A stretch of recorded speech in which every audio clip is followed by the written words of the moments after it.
Welcome, paranormal enthusiasts, to this week's episode of We're Creepin' It Reel, here on the Coast to Coast Entertainment Network, where everyone comes for their paranormal fix. Real people, real stories, in real time. So glad you could join us for some ghostly gab. I'm your host, Eleanor Wagner.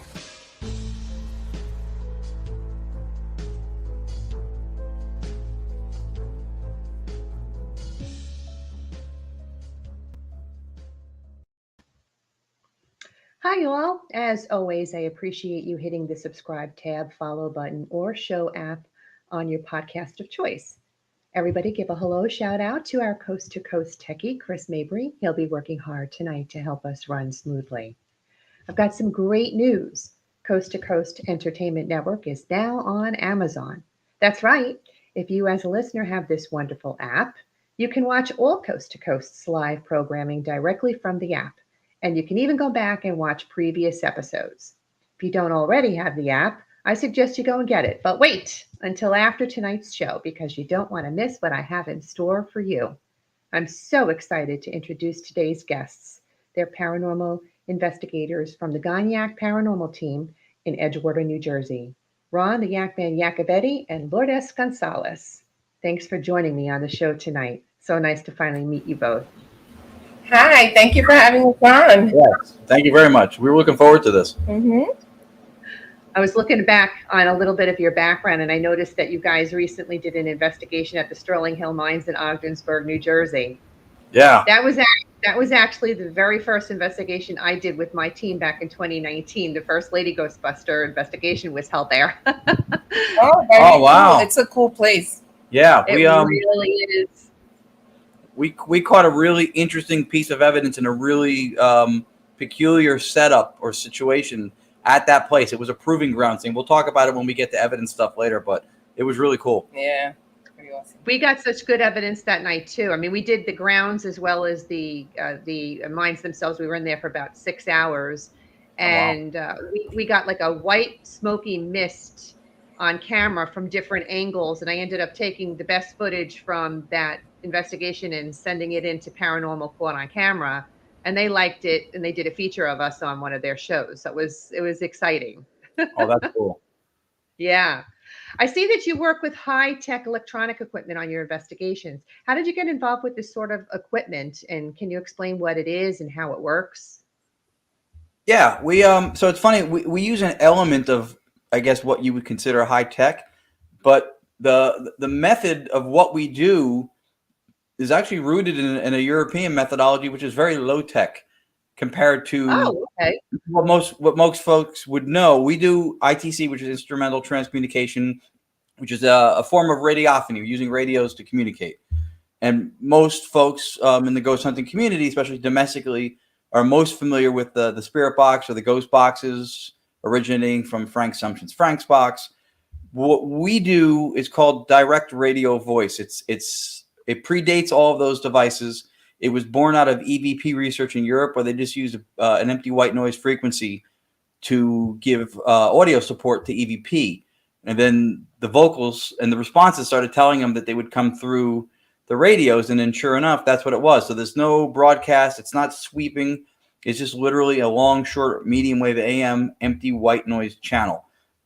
The high tech part of it is what we've done is when people have audio evidence, right? What do? They put it in software, they clean it up, they denoise it, they normalize it. Sometimes they slow it down, and then they present it. ITC was created by a physicist named Dr. Ernst Sinkowski in Germany to delineate between EVP, which is record and review, and real-time dialogue, to have conversation. So with that being the goal of ITC, the high-tech part of what we do now is we take the audio or the white noise that we're running clean, and we filter and clean it up in real time. Then we use an AI that looks for speech to embolden it. And so that's another reason you can't put any kind of a ghost box or something through this, because you would be putting human phonetics in where you're trying to find them anomalous. And so obviously that would be a conflict. And then the other high-tech thing that we're doing is in real time, and this is something that was born out of one of the pieces of evidence that we shared with you tonight. We're slowing down the audio in real time. One of the evidence clips you're going to show was a really profound situation for us at an investigation in New Jersey. And it reminded me of early EVP and ITC research where they said that the voices often come in at odd cadences and at speeds, because most people are familiar with decibel levels being unlike the human vocal tract, but the speeds and cadences also something that the human vocal tract can't replicate. And so one of the clips we shared with you was what connected those dots for me. And I want to, you know what? How can we slow down an empty white noise radio frequency in real time? And I asked a lot of people, and I didn't get a lot of answers right away. And then we kind of figured out a way to do it. And that was, I guess, a big step forward for us. So that's the high-tech part of it. Very old, basic method, empty white noise, direct radio voice. The high-tech flip to it is live filtration, slowing it down, and then AI. So basically what we did is that we took an old method and we combined it with the technology that is used today. And we've gotten good results. Yeah, it's been fantastic. That's great. That's really interesting. I remember seeing some photographs that you have a huge board that you work from. That's incredible. We've done, yeah, it's funny because we had a lot of things we wanted to share. I sent you more than you needed. I just threw a bunch of stuff. Whatever works, we'll use. We tried a lot of different things along. We started out with just a big old world band boom box that had long wave on it, which is very big waves, which is good for interference. And if you're trying to get some other realm or wherever they are to connect with your device, you want something that's more prone to interference, better than, like, let's say, FM. So she used to call me the LL Cool J of the paranormal because I had this big boom box, like an 80s boom box. Mm-hmm. And we used to just listen to the white noise. Without the software or anything, any of that stuff. That came later on. Right. And we did it, every week for a little over 3 years without missing a week, holidays or not. Yep. And then we eventually ran it through one of the little portals to get a little noise control, a little reverb. And then we tried the board you're talking about. We tried what's called heterodyning, which is we took a very high, like, let's say 900 megahertz frequency audio white noise. And then we mixed it through a mixing board with a long wave 200 kilohertz frequency, and then ran sometimes like a 200 hertz tone. And we took two unique frequencies and created one unique that's the sum and difference of those two. It's called heterodyning. And we created a unique frequency out of the blend. So that's what the mixing board thing was. We tried all different stuff based on how audio and radio stuff and properties of that worked, to try to see if we could do something to make what we knew was there discernible. So that's what I think. I don't think we're manifesting voices as much as we are tapping into and then making it intelligible so we can have conversation. Right. We don't use the board. We don't use the board as much anymore. I mean, every so often, but that's because we're not good at traveling light. When we travel to do stuff, we bring so much stuff. So we look at the board, we go, do we need that board? We don't need that board. Exactly, because we've noticed that we're getting voices and we don't really need to do that. So, Yeah. Wow, that's crazy cool. Well, you brought a piece with you today of evidence you've got in your own home. Do you do that sort of thing in your house a lot? We do. I'm actually sharing the show right now. I found the feed. We do a lot because there's a lot of differences. The method direct radio voice is rooted in Europe, and it's not on TV or really anywhere here because it's more of a grind. It's not instant gratification, and a little more of a process involved to do it. And so the method doesn't have like ghosts and spirits necessarily floating around. They think that you're connecting to ports of call, like areas or stations of communication in another realm or other realms, for one. And it's a like we were doing, it's a weekly appointment. That's when I initially learned how to do it from Dr. Annabelle Cardoso, who's in Spain now, originally in Portugal. It says to have like a time in a day, like an appointment, and do it that same time routinely, and spirits will develop a connection. They'll know. And sure enough, we went from getting EVPs with a little support, and then a couple of disembodied or direct voices out of the environment. And then boom, they started coming out of the radio and a little bit grainy, and it was, a process to clean it up. And that's how we started experimenting. But in order to do that, we had to do regular sittings, right? And we weren't going to rent a space to do that. So we had to do it here. And I think that whole apprehension to do it in one's home is not a research direct radio voice in Europe mindset, but it is an American ghost hunting, going out and bringing something home with you mindset. So we had to switch those gears here. And it's hard switching gears here, but right. Because we're tapping into another realm. If you guys, we're tapping into another realm. So even though we get voices and we get a lot of voices here, that doesn't necessarily mean our house is haunted, because it's not. We don't have activity. We don't have things going on. It's just tapping into another realm. So yeah, we do it at home. Yeah. that makes a lot of sense. It really, really does. Well, he's going to run the clip, Chris, the DRV, Ron, Tony, and Bocce Finn one. Do you want to tell us what's going on before he puts it up? Yeah. So you're starting out with one of my favorite ones. Oh, good. So this one was interesting. This one was it was a longer conversation. One of the things for people to understand that, again, it's not sweeping. It's not a device. It's not a box. It's a method. We're using a white noise frequency, and we're filtering it. We're slowing it down. And then we're using an AI to try to see if it can grab words, should any exist. So this was interesting because 2 weeks before I recorded this right here, we do a show on Monday nights called Entity Voices Paranormal Evidence on the UNX network with Tony and Sheree Rathman, Chris Allgood, Audrey Keeler. And Tony's a 12-year ITC veteran. He's brilliant. He's got a good heart. He's got all the tools to be a good contactee for spirit communication. Built ghost boxes. We did a couple of live shows when we ran his ghost box. He had a thing called an Evox, which was awesome. And then I ran direct radio voice. And we got so many things that said his wife's name, said the Chris tagline at the end of the show. We finished the episode and Tony called me. He goes, "You got to show me how to do this." So the only person domestically who's doing exactly what I'm doing, the way I'm doing direct radio voice, is Tony. Well, just under 2 weeks after I showed him and got him set up to do this, and the guy who introduced me to the software, which is Keith Clark out of Florida, I get this long conversation, but this is just like a snippet of it. And we think that the spirits were saying, is this guy okay? Because he's doing what you do your way. And it sounds like they're asking if he's good. Yeah, it's like, wait a minute. This is not Ron, because they're used to the way he communicates. And they're like, who is this guy Tony? And do you know, is he your, well, I don't want to give it away. Yeah. Do you know him? And is it okay for him? Like, is he a good person to do this? You'll hear that I respond to the voice and then she responds back to me. The name Bocce in that is what I call, it's a sports thing called GOAT, the greatest of all time. The gentleman in Italy named Marcello Bocce. He did regular direct radio voice sittings in Italy. Most of the people who came, I know it was weekly or monthly, were parents who lost children at a very young age. And he would give them solace. He didn't charge anybody. He was extremely investigated. They took everything to check him. No fraud, no nothing. So he's just amazing. So that's the name that is also referenced in the clip. Okay. You want to run that, Chris?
Hey, Tony's my friend.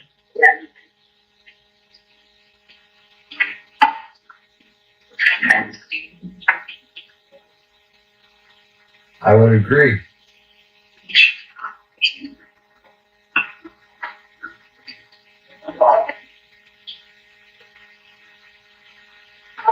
Can you say entity voices?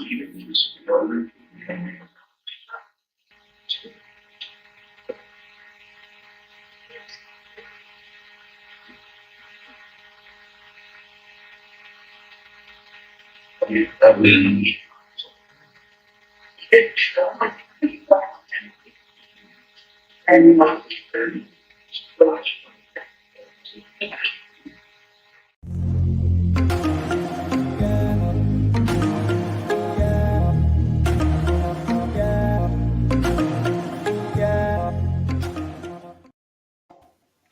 are having a full-on conversation. OMG. Oh my God. That is crazy cool. Oh my goodness. And you said clip 137 was even better. You were excited about Lord S. Why don't you tell me about that? Well, the 137 is really special to me because we asked for the session number, which was session 137 or sitting 137 that we were doing, and they actually gave it to us on command. And I thought that was pretty cool. Yeah. Interesting side note. That wasn't the first time we asked, and we have asked since then. Really? They're not giving it to us. Have not gotten it. Nope. It was like the lottery. We hit the numbers one time. It was a one-time deal, and they're like, nope. So you'll hear another voice in there to a male that says something about it being cool or something. That wasn't an EVP or anything. Our friend Anthony Seminelli from Seekers Club of the Paranormal in Queens, he would do this almost after the first year, almost regularly with us through Google Duo on a video conference, so he could be present for the sitting as well from where he was in his home. He heard it also, so three of us heard it. It says okay at first. I asked for it. Well, he asked for it, and then I asked for it, and then they say okay, and then they said it. Yeah, and they give us the number. Okay. All right, Chris, you want to run that one for us, please?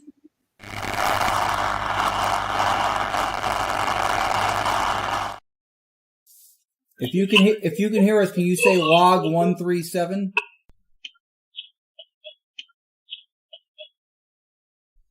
Would you be kind to repeat the log number 137, please? Like that we know you're listening to us, that you can hear us.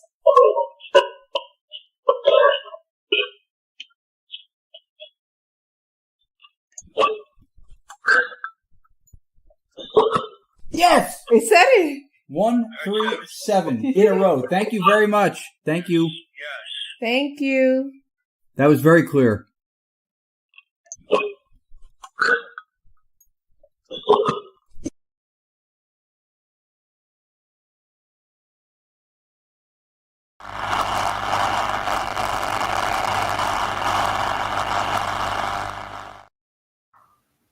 That's got to get your adrenaline going for sure. Oh every time I hear it, every time I hear it, I'm like, oh my God, and it's so clear. Yeah. And it really is.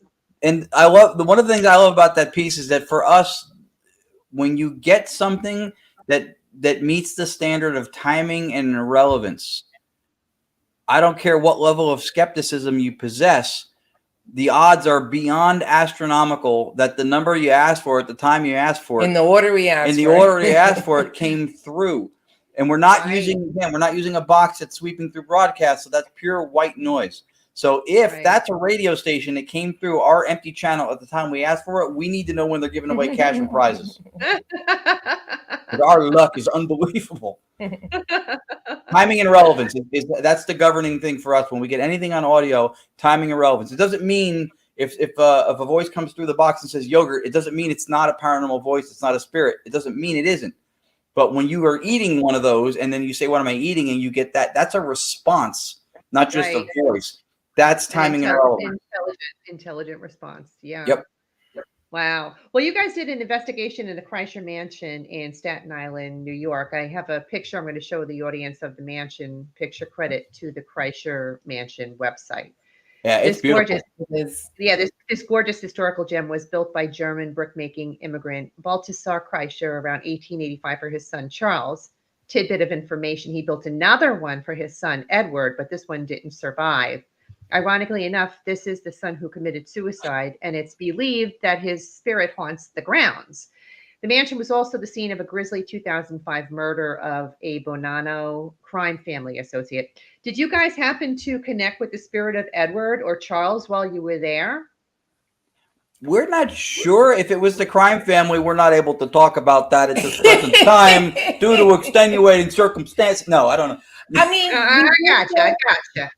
We did get a response. I don't think he sent it to you, but something about they put my body in the staircase. Something like, remember that? Somebody did, yeah. Anthony might have gotten that one. Yeah, but it was through the direct radio voice, no, wasn't it? I don't remember if that was a DRV or not. I think honestly. So. But yeah, so I don't know. It was like if they were like they put my body in the staircase. I don't know. Maybe we did.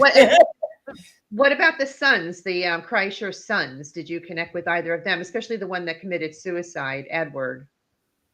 You know, that's funny. I would have to look back because we've done it a couple times, and we did it one time when our co-host came out from Arizona. That was as part of a aforementioned tour, which is, I think, the one clip you have is from that specific tour. We got a lot of vocal responses in that place. Direct radio for sure. EVP. Tony Rathman ran a parabolic mic there too. The Evox. Remember his Evox said it was like how many? 5 or 6 of us in the room. It said each and every single one of our names. Yeah. Wow. But as far as Charles and the other one, I forgot his name. Charles and Edward. Edward. Yeah, I don't know if we did, other than maybe that clip with the body on the staircase. And it's difficult too. Like it's for us to be comfortable to say we connected with a specific spirit. We need something to hang our hat on a little bit more than just even the name sometimes, because it's not like people will get a ghost box to say it'll say demon. They go, oh, there's a demon here. Oh, we're talking to a demon. It just because it said. I mean, if I say astronaut now, it doesn't mean I'm going to space tomorrow, right? So, or am I? They give us some relevant response that no one else knows, or maybe that it's documented. I mean, But so we may have connected with one of them. We've gotten a lot of vocal things there.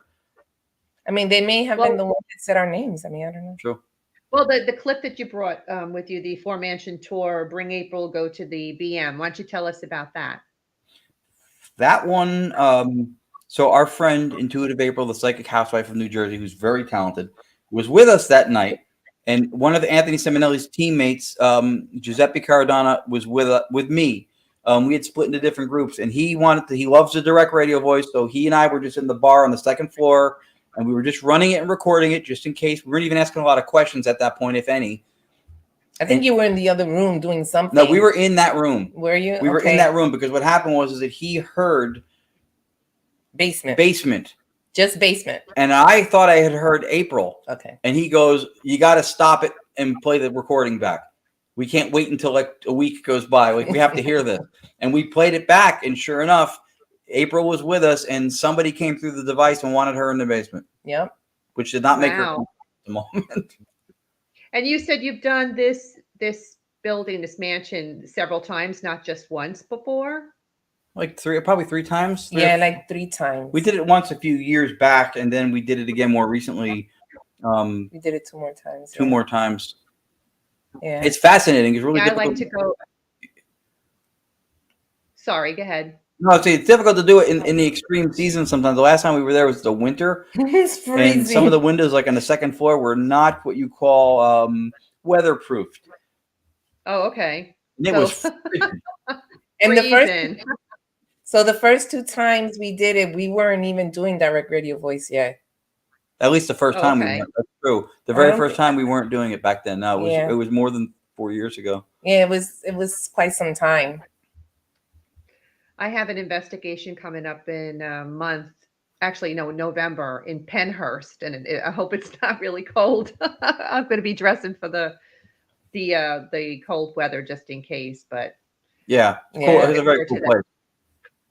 You've been to Penhurst yourself? Yeah. It's huge. It's big. There's no way you can investigate that whole place in one night. It's so big. Yeah. I'm really looking forward to it, though. Mm-hmm. You'll enjoy it. You're going to love it. Just from a historical standpoint. Anybody who does what we do has to have some appreciation for history. Oh, absolutely. 1800s, early 1900s. And that place is another stepping back at the time kind of a location. You got a lot of whistles there, and they love to whistle. And to whistle. Yeah.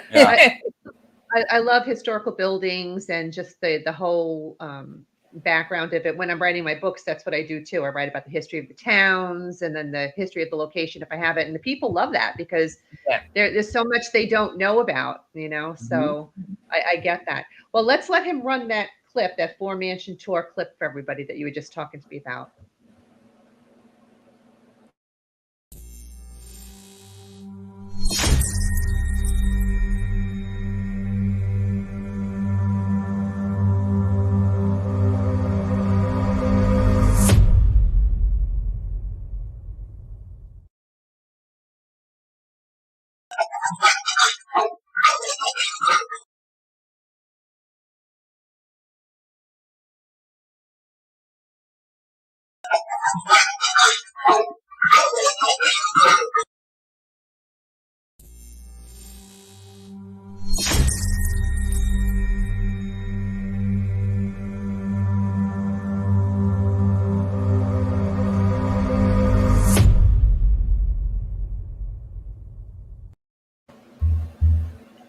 That is so cool. And that building is so beautiful. Oh my goodness. I can't imagine what it must have been like in person to be there.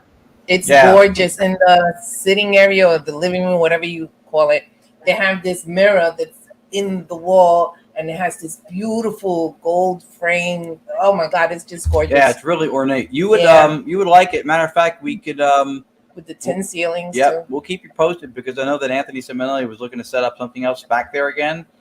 Oh, cool. Relatively Well, soon. I have 4 people on my team that would definitely probably go because they're game for going. So if you need any Okay. extras, let me know. That often We have- that often is the case. Okay. We have another investigation in common with you. You did the Magnolias Salon in Vernon, New Jersey. Now, my friend used to have an antique shop in that building called Shoptiques, probably back in like 2016 or so, and she used to tell me about all the stuff going on over there. So when I was writing the book, I was dying to get into that building. I mean, I wrote all about her accounts, and then I had other people in the community that wrote about their accounts, what was happening. It was primarily thought that it was just the captain, but after you've had paranormal investigators in there, you find that there's a lot more going on in there than just the captain. And so we were getting in there for an investigation, and she ended up moving out of the store because the landlord upped the rent. So I got screwed out of it that time. But then when Magnolias went in there, she reached out to me and she said, I know you wrote about this in your book.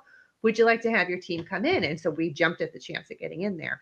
And I don't know if you found out what we did when we were there. We connected with the 2 brothers, the captain and his brother, and they were not getting along with each other because one was really good and the other one wasn't. And there was we kind of unearthed children trafficking going on, and my team member discovered the hidden staircase that did they tell you about the hidden staircase that they found? Yeah, somebody mentioned it. Yeah, she had mentioned it.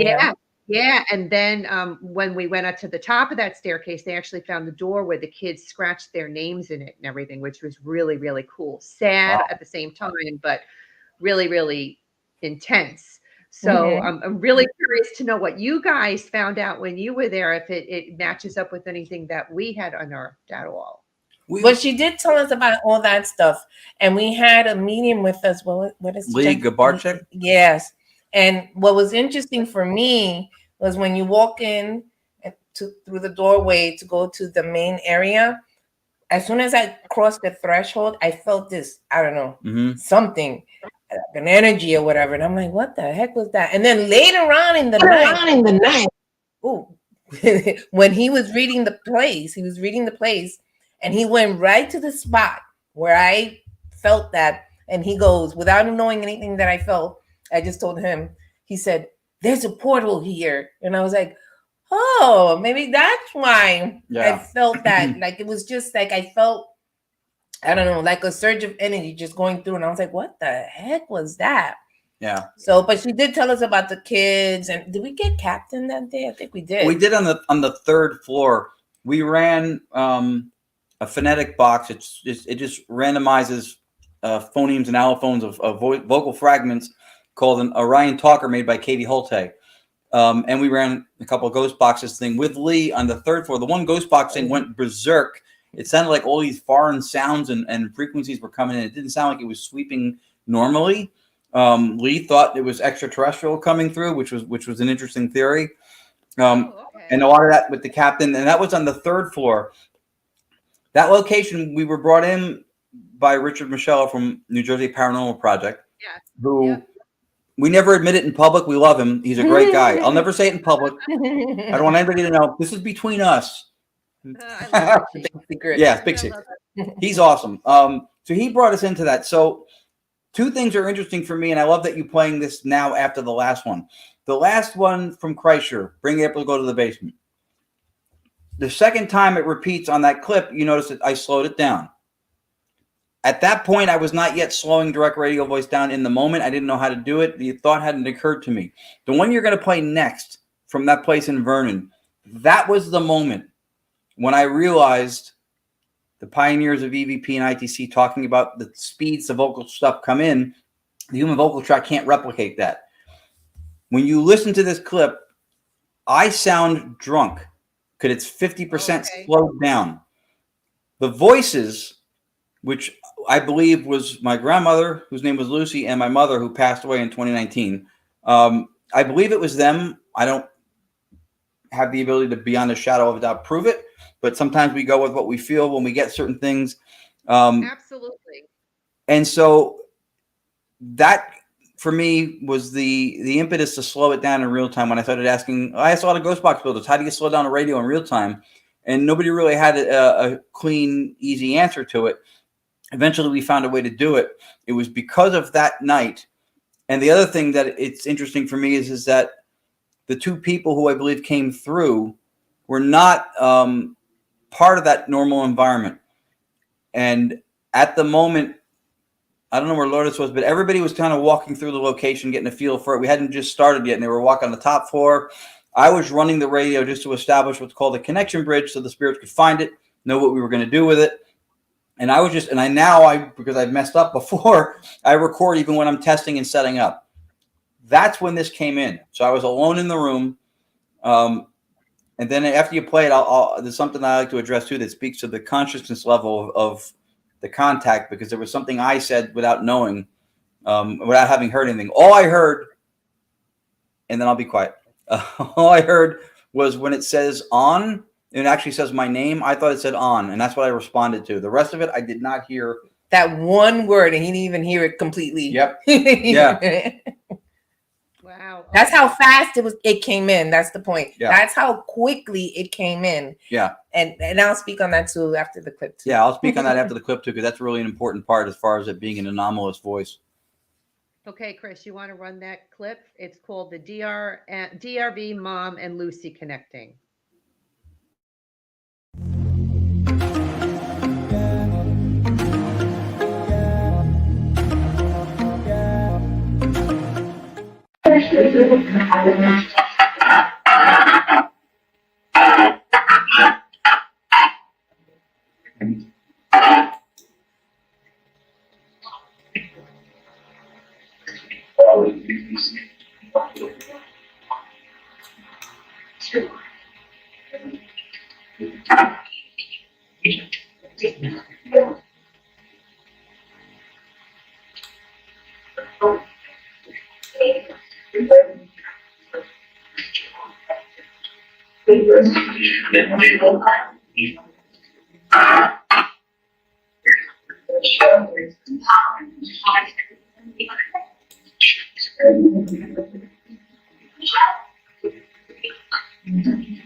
Hey, Tony's my friend.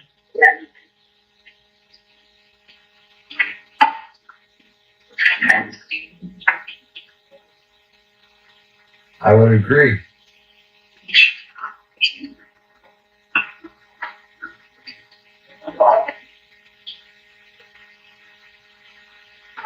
Can you say entity voices?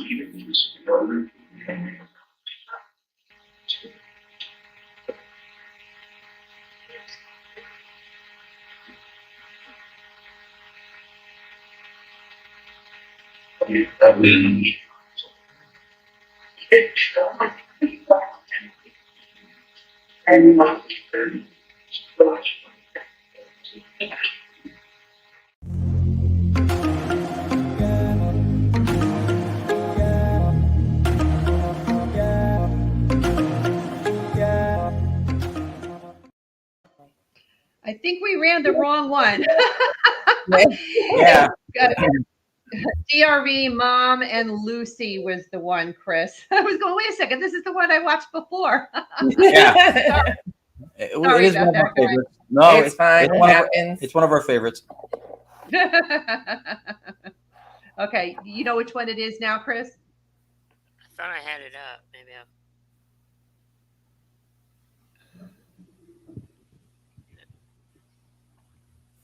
I don't see it. I thought I had it.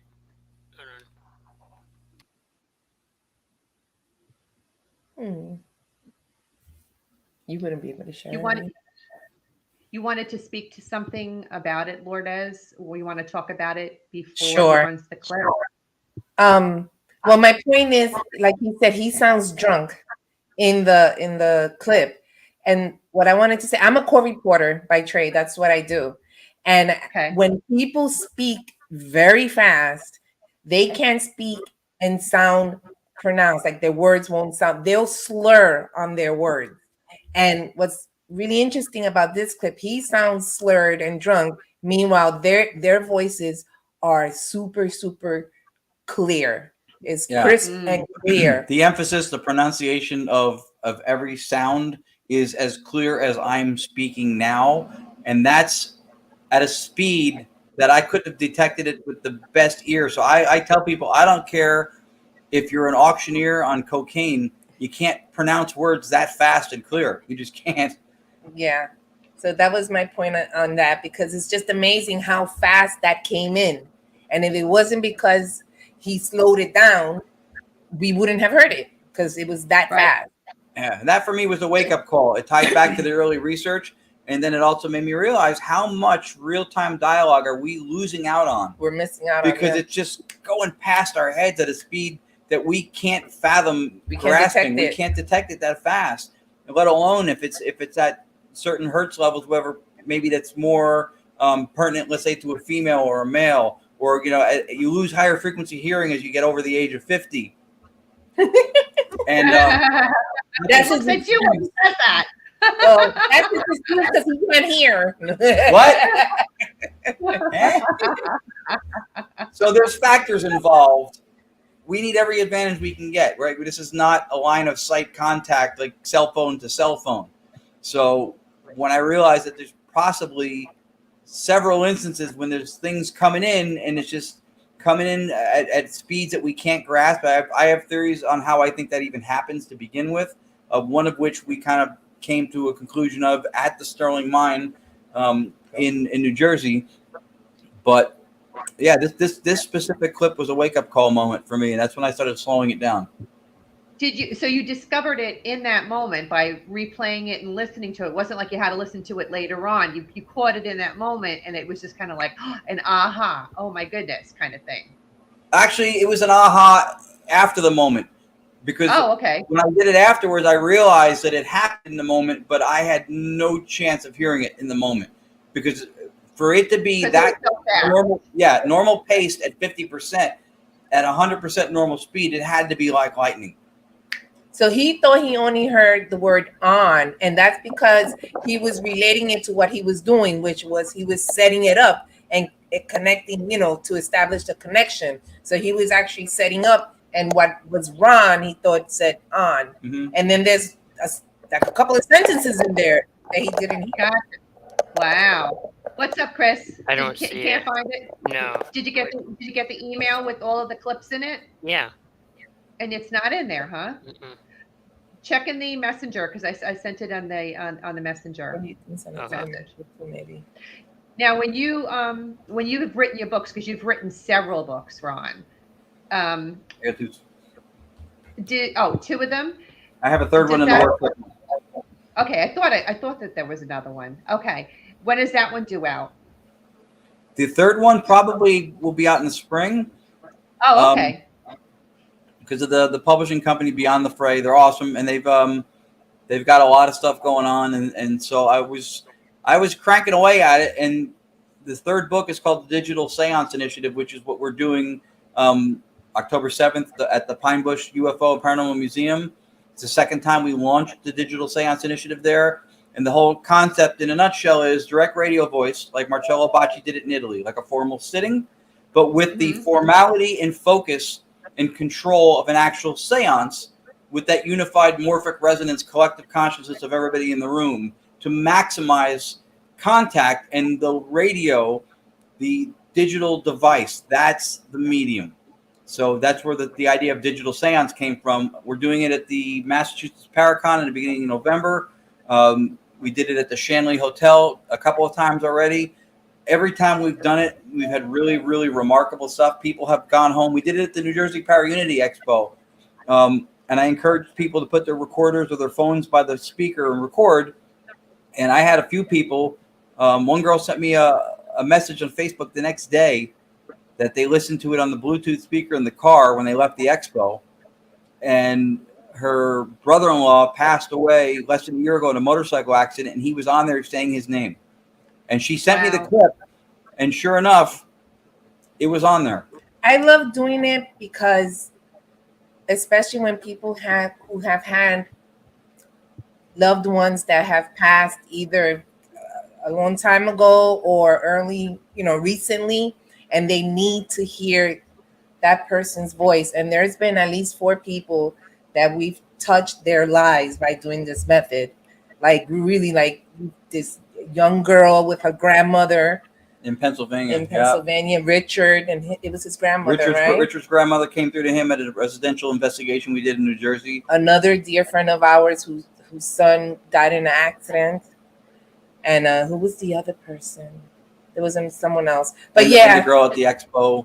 Yeah, but there was someone else. But yeah, the touching moments, like cry, you're crying and they're like, oh my God, thank you so much. I needed that. You changed, it was life-changing for me. And I love what we do when we do that, because helping someone, try to find closure or just to hear that person's voice again, it's a big thing. It's beautiful. It really is. I've written chapters on visits from deceased loved ones because I feel that they're so poignant and so important to those people to get those messages.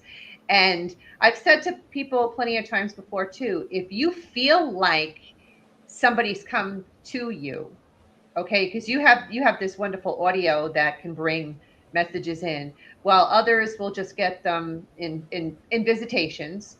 And others will get them in symbolism, maybe in a cloud or in a ladybug or in a bird.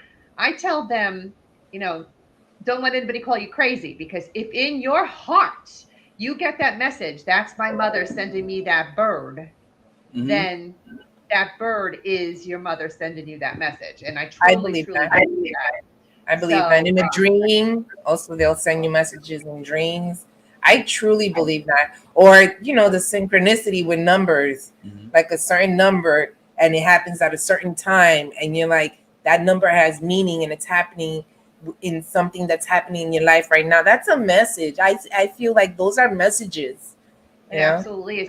I've been very fortunate that I've been able to get messages from my deceased loved ones through visions and in dreams. The day my dad died was kind of like the reawakening of whatever gift that I have. And he came to me. I was literally sitting in bumper to bumper traffic on the GW Bridge on the hottest day of the summer, trying to get to the hospital because my family had called and said, I don't think he's going to make it. And so here I am sitting on the bridge trying to get over in this traffic. And all of a sudden I felt like I was in a drive-in movie, sitting there, and the screen opened up in front of me and I see my dad. And I feel all of his emotions, that fear, that anxiety, the anger, because he had just retired at 65 in January, was diagnosed with cancer in February, was gone by June. So he was bitter because he didn't get to enjoy his retirement. So he had all these negative emotions about him as he's walking to this light. And when he gets to the light, my husband's aunt is there to greet him. And she had died the year before. And my dad's like all confused, going like, I could hear it in his head. Why are you here? You're dead, And she's kind of like, hi, Carl, come on in. And she brings him in to a whole circle of beings. And I knew who they were, even though I couldn't see their faces. They were his deceased brothers and sisters, and they all greeted him. And he smiled from ear to ear. So, in that moment, I knew my dad was gone. that was the message to tell me that, I'm happy, I'm in a safe place, and I'm good. And so, um, similar happened with my mother-in-law. She let me know too in her own way that she was gone. So people get these messages in their own way. Some people actually see the physical apparition of their deceased loved one come to them. Some of them see them and hear them speak to them.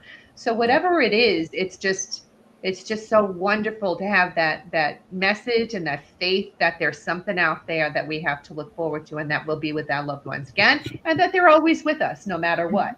So that happened to me with my grandmother when she passed.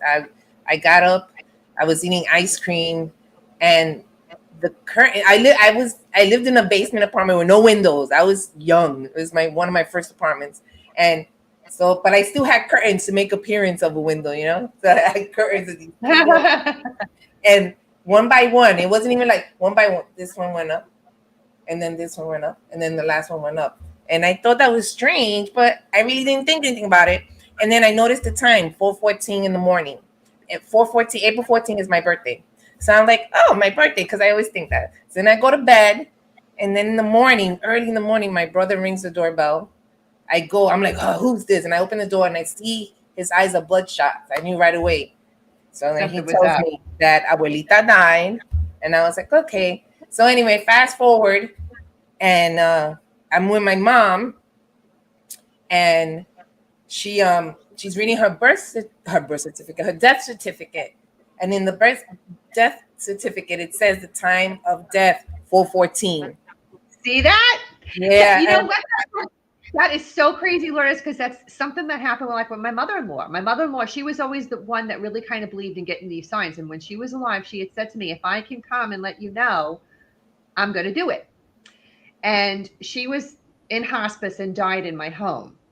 So she was laying in a hospital bed in the dining room, and above on the second floor is my master bedroom. And she was attached to an oxygen tank. So I could hear I could hear her breathe. I could hear her go, and then I could hear the oxygen tank go. So it was like, and this went on all night long. And I wake up at 3:17 in the morning, and I looked at the clock, and it said 3:17. And all of a sudden, all I hear is, so I knew she was gone.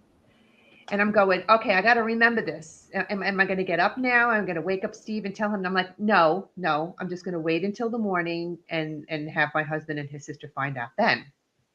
Wake up in the morning, and sure enough, she's gone. And the woman across the street was a nurse at the time. She came over to see how everything was, because she knew I had brought my mom-in-law home in hospice the day before. And she said, I was thinking about you all night, and my husband and I couldn't sleep. We woke up at 3:17 in the morning. Yep. Come on. That's not coincidence. Somebody would have said I got up at 3:00 in the morning. They would have never said I got up at 3:17 in the morning. Right. So to me, that was my sign. That was my mother-in-law telling me, I'm okay. I'm here. I made it safe. So, somebody will go, oh, you're crazy. It was a coincidence. Nope, not a coincidence. It's not a coincidence. I believe that. Yep. So I have to apologize. We're experiencing technical difficulties, but I'm still enjoying the conversation that we're having with one another. And I don't want to forget for you to tell people about the names of your books and where they can find them to order them, and where they can find your videos, and where they can go to look for you guys. Okay. I have the first one is called Paranormally Speaking, Knowingly Talking to the Unknown. It talks about how I got into the field. It's got a couple of chapters that are kind of cool with things that are part of what we do now that weren't back when this was taboo and hard to find on TV, like parasocial media and behavior, because I think a lot of people don't know how to conduct themselves online or interacting in communities where before that was not a thing. But now we have access to each other and everybody's evidence, and people are sharing stuff, and there's a lot of judging and rock throwing and stuff like that. And I think regardless if you're into paranormal or if you're into water polo or collecting stamps, you have to carry yourself with some standard and some level of integrity, and don't associate with those that you don't find credible, but don't make yourself less credible and less respectful by doing the community a favor, because that's the flag they fly under. These people are faking stuff, so I'm going after them because they're bad for the community. But you're also bad for the community if you're creating dissension among the ranks, especially for those outside the community who don't even understand fully what we do. So the stuff like that, hunting, ghost hunting as a couple, that's the thing that a lot of couples we know, one's party, boyfriend, girlfriend, husband, wife does it, the other one doesn't. So you have time and money spent separate from each other. I get into direct radio voice a little bit. There's a chapter in there where I had 15 or 20 of the best ITC people, a lot of ghost box people who are brilliant, who've done amazing stuff in the field. And I gave them all a couple paragraphs or whatever they wanted to contribute to give advice to aspiring ITC people who want to practice doing radio communication. And then, of course, my mentor and inspiration to do direct radio voice was Annabella Cardosa. She sat with Marcello Bacci in Italy. She knew Dr. Ernst and Kautsky, who came up with the term ITC, and she did the About the Author and endorsed my book, which for me was huge because if it wasn't for her, I wouldn't be doing it. And her work has been life-changing for me. The second book is ITC Technomancy, The Magical World of Electronic Spirit Communication. This one's a little bit more methodology. I go through some of the setups that you saw with the boards and stuff and that we experimented with, a little more philosophy. It gets into some of the technical stuff, like how we think the voices come through, a little bit of how I think light and the photons of light wave functionality has something to do with the vocals. And it's a little bit deeper in that aspect than the first book.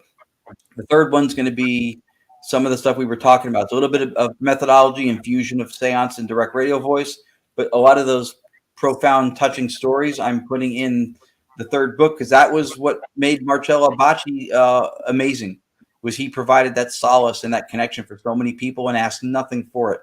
So we've been doing that now at a lot of locations, and I hope that's how things keep going because it's great. You mentioned something earlier about the importance of the team being on the same page and doing the right thing, and I totally get that. That's like one of the mission statements that I'm very like firm on with my group, that we have to be like a team. We have to be there for each other so that we could all learn to grow our gifts, because I'm not nearly as gifted as some of the people on my team, and I'm amazed at what they can do, but I've learned so much just being with them, and that energy that you put out together, when you're all together, if it's a positive energy, it's amazing the things you can do. That's right. It's called morphic resonance, collective consciousness of everybody who's there. Absolutely. And I've met some really amazing people in this world of paranormal, and I've met some really crappy people. So it's, and that's the thing. You have to learn from each other. There's always so much to learn. There's no reason why you can't work with this person and learn from that person and vice versa. And there's no need with that ego of like, oh, they're doing it wrong. Oh, this. Like, you need to be open-minded. Right. Yeah. Exactly. Nobody is better than anybody else. And no one should demean anybody else's experience and say, like, I have all this experience and what makes you think you know better? Not for nothing. I don't know you. I don't know what your experiences are. I don't know what your background is. And the same with you not knowing me. How do you know that I haven't had tons of experiences in my life, and somebody's going to turn around to me and say, like, your experiences don't count for anything? That's just so wrong. Like, we are meant to learn this together. That's right.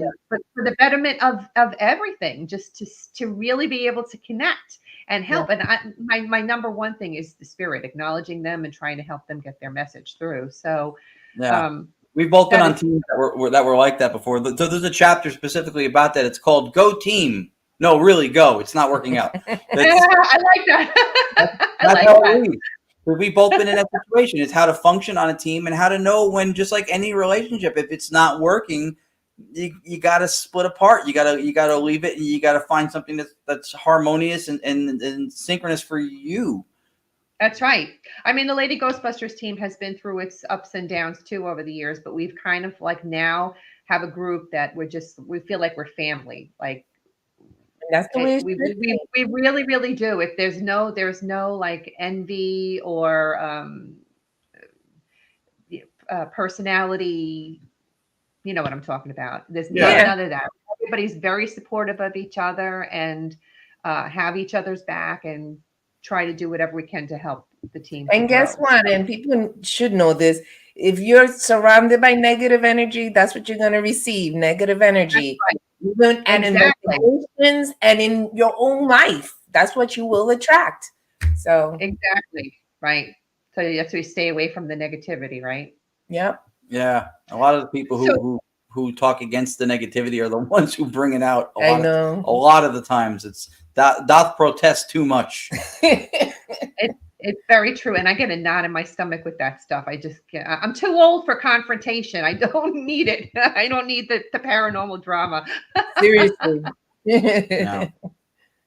So that you said that they can get your books. Is it at the publishing site, or do you have a website? So it's they're on Amazon. If you look for my name, Ronnie Accavetti, which is right there, you'll be able to find them on Amazon. The publishing company's Beyond the Fray. They also have links, I believe, on their website as well. But Amazon's the best way to get it. Or if you come to an event that we do, a lot of times we just did a book signing at the Shanley, and I'll sign them, and I'll do that for people too. We bring them to the events, which is always fun because I like putting something personal in the book when somebody puts their money down to want to read anything I had to say. I'm like, I like to give them something meaningful with it. So I like to be able to sign it, not because of I'm not even a celebrity to me. So I'm the same way. I like to sign them too and personalize them for the people, and they actually do. They really do appreciate that. They do, and they get so excited about it. Yeah. Well, I know that you said that you've gotten all these great EVPs. What was the investigation that you had your greatest EVP? Like, which one really does it for you? I know which one for me. Like an EVP or just any kind of a vocal anomaly? Well, whatever. Yeah, whatever you. I'm sorry, and the one okay. At the mine. Okay, all right. So I love that one because I'll let her tell you what it is, but the circumstances, I mentioned it earlier. Sterling Mine in New Jersey, as you probably know, it was an old zinc mine. So that's as geographic Faraday cage as it gets. That is where cell phones and ghost boxes go to die. There's no signal whatsoever. You can't sweep through anything. We had a friend who put a spirit box SB7 by the entrance so it would get some reception. And then he ran an FM transmitter through the chamber into the mine to another spirit box that wasn't sweeping to see if through that corridor spirit manipulation and vocals would come out. Nothing happened. Ghost boxes the methodology works by sweeping through frequencies of broadcast, and there's a randomization of the sounds, and then that's the tonality that's used to form words. That's the alleged way that the method works. So you don't have sounds, you don't have tones and vocals to sweep through. It's just static. It's empty. There's nothing down there. So we were with Rich Michella, and we were with New Jersey Paranormal, John Ruggiero and Chris Theron, and a couple of friends. And Richard said, in the mine. And that was Richard's idea. Deep in the mine. Yeah.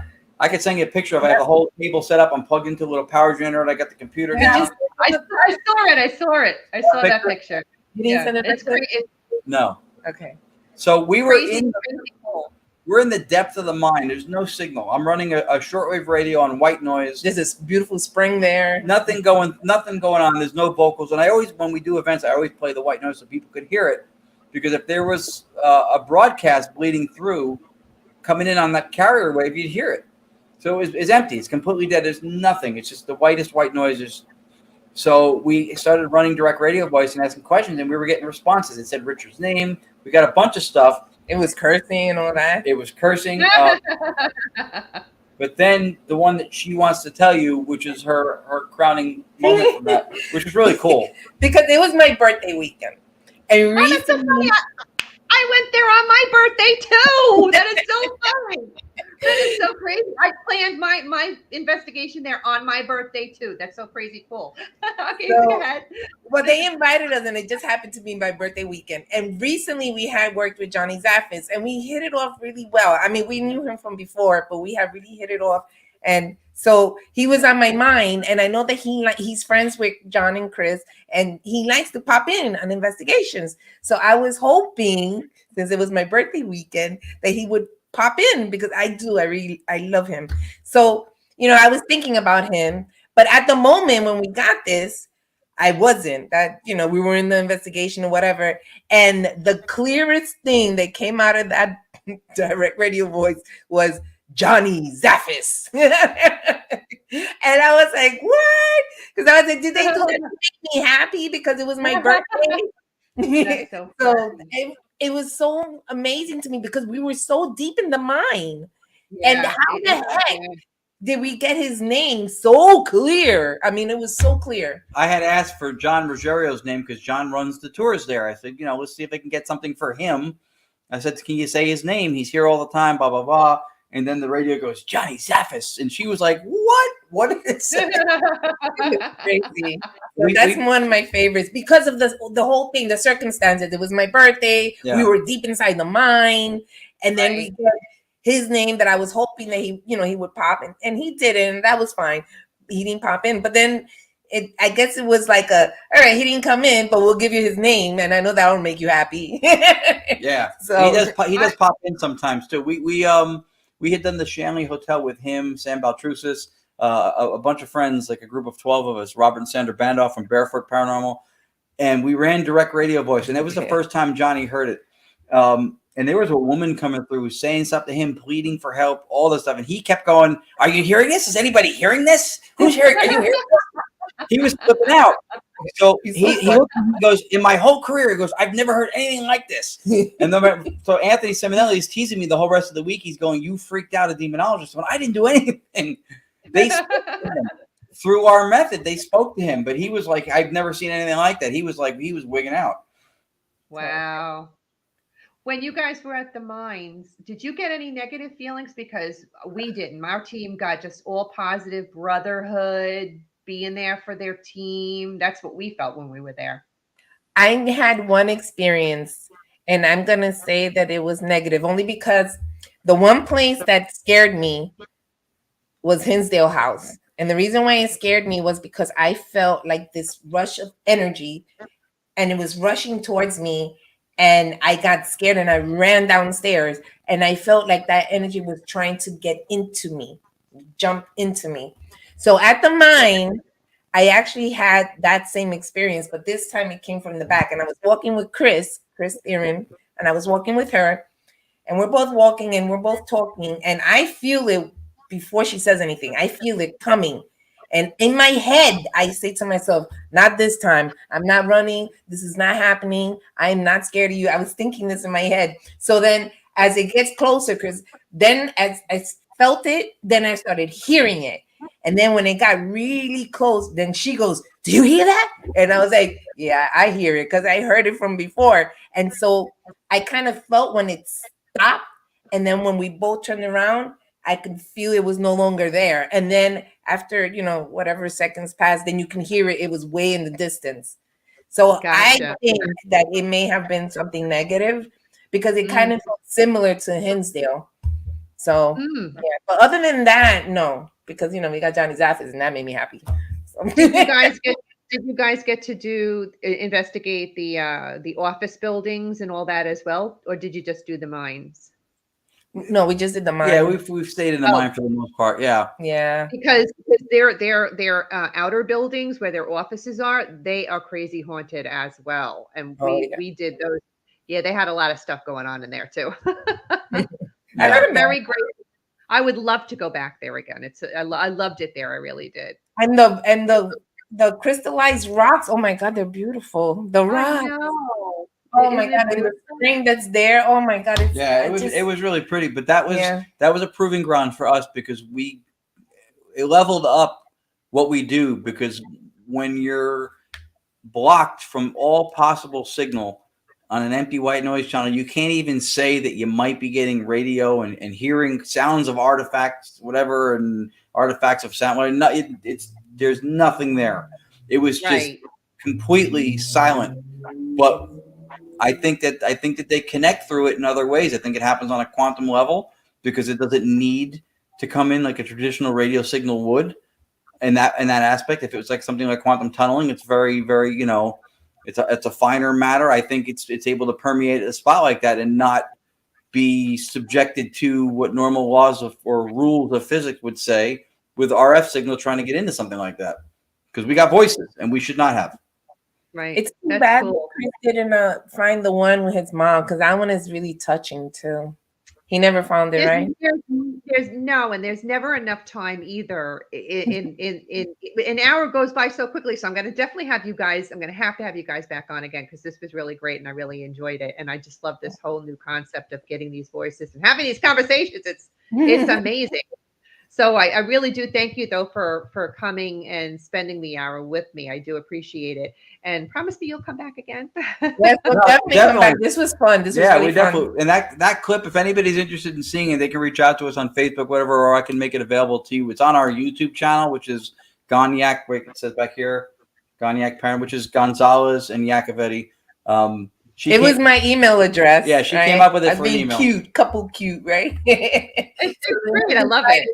He decided to use it as our name because you couldn't put Yakgon because Yakgon sounds like a butter pellet. but this sounds paranormal. This works. Yes, it does. It works. It works very well. We have that clip on the YouTube channel, but yeah, that would have been cool next time maybe to play it. It was profound because it was the impetus for me to slow them down in real time. And now when we do direct radio, I'm slowing down live white noise audio in the moment. From that event. And if I ever had something to hang my hat on that had anything to do with the loved one, specifically my mother coming through, and then her mother, that's the one. It's touching.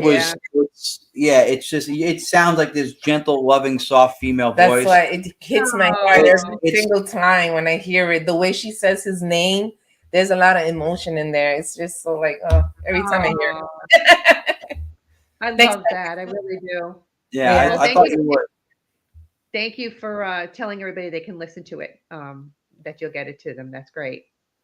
Yeah, it's a very that was my profound, solace, meaningful, unintentionally delivered to myself clip. Those are the best. Yeah. We'll play it next time. All right, guys. Yes. Good night to you and thank you. Good night. Thank you for having us. Yeah, thanks very much. Fun. Thank you. And if you like listening to this week's episode and you're into all things paranormal, check out my other show, Eleanor Wagner's Strange and Scary World, out of the Paranormal UK Radio Network, which is available wherever you get your podcasts. If any of you are interested in reading any of my books, you can find the links to them on my website, authoreleanorwagner.com.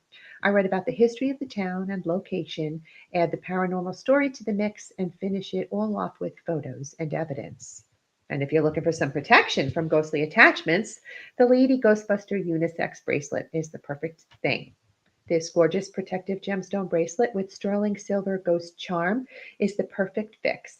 Offered in a collaboration with Zen Jewels by Zen Jen, you can find the link for this gorgeous piece at my website, authoreleanorwagner.com, under the merchandise tab. Don't go into a haunted building unprotected. Arm yourself with the Lady Ghostbuster Bracelet by Zen Jewels. Viewers, tune in on Thursday, September 29th, when I will welcome William T. Helms, known as Casper, to the show to share some ghostly gab with me at 8 p.m. Eastern Standard Time. Until then, good night.